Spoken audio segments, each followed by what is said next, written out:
สวัสดีครับเพื่อนๆครับวันนี้จะมาทำน้ำปั่นผลไม้กันนะครับผมเป็นมะม่วงหาวมะนาวโหปั่นนะครับเป็นผลไม้เป็นสมุนไพรนะครับแซ่บๆเลยเนาะนะครับมาชมกันเลยนะครับทุกท่านครับผมนะครับ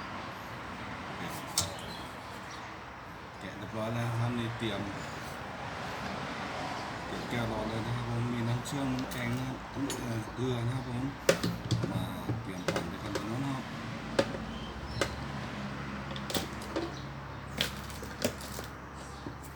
ใส่มะม่วงลงไปนะครับผม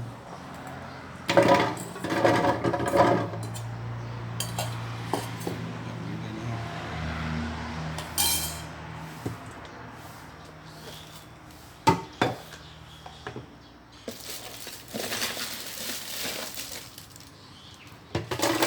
ใส่น้ำแข็งนะครับทุกท่าน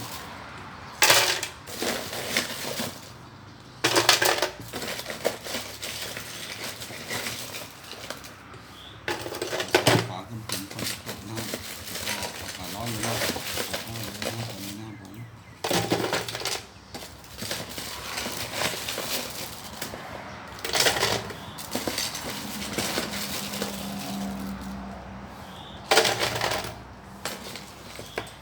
จะใส่น้ำเชื่อมนะผม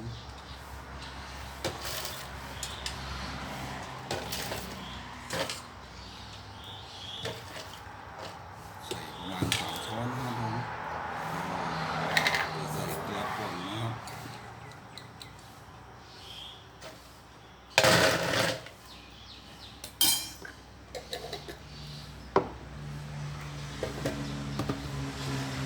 ปิดฝานะครับผม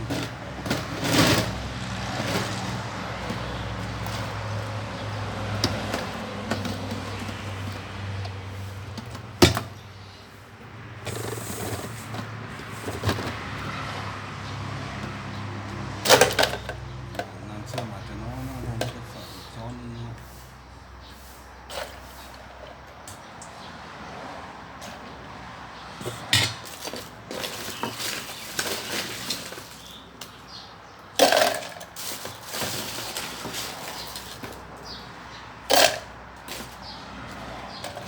น้ำแข็งร้อนนะครับผม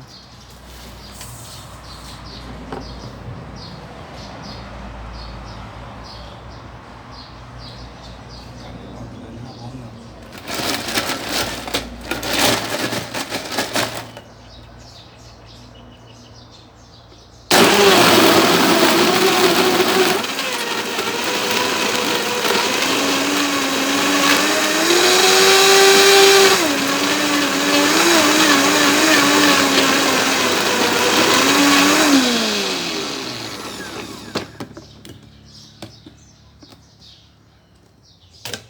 สีสวยๆกันเลยนะครับ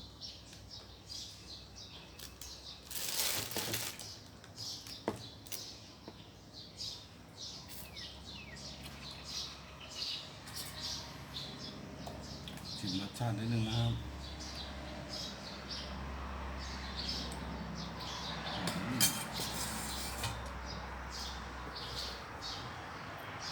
รสชาติเปรี้ยวกำลังดีเลยนะครับผม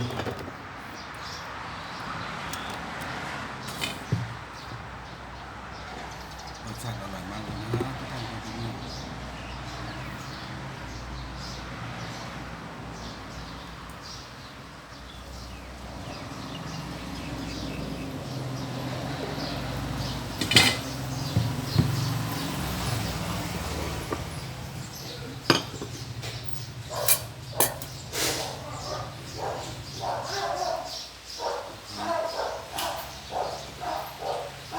รสชาติเปรี้ยวกำลังดีเลยเนาะนะครับผมตอนนี้ผมกำลังจะตอกนะครับจะชิมให้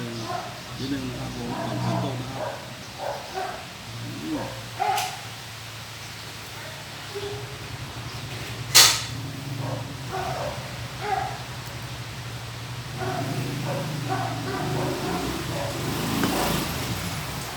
รสชาติอร่อยมากเลยนะครับผม